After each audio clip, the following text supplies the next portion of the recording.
దామగూడెం మరియు కంటోన్మెంట్లో ఉన్న భూముల సంగతి కూడా మీకు అవుట్ ఆఫ్ ద వే పోయి మీరు బీజేపీకి ఎట్లా సహకరించుకుంటున్నారు, బీజేపీ మీకు ఎట్లా సహకరించుకుంటుంది దాని గురించి కూడా మాట్లాడతలేరు.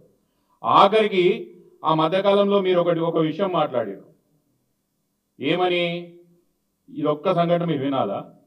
మేము కొట్లాడుకుని కాదు, కాంగ్రెస్ బీజేపీ కొట్లాడుకుని కాదు. ఇప్పుడు అక్కడక్కడ కొంచెం ఉన్న బీఆర్ఎస్ పార్టీ ఆయన పోతామంటారా? ఫస్ట్ మీరు మేము కొట్లాడుకుని కాదు, కాంగ్రెస్ బీజేపీ కొట్లాడుకుని కాదు. ఇప్పుడు అక్కడక్కడ కొంచెం ఉన్న బీఆర్ఎస్ పార్టీ ఆయన పోతామంటారా? ఫస్ట్ ఇది నేను మాట్లాడింది కాదండి, సాక్షాత్తు బండి సంజయ్ గారు మాట్లాడింది.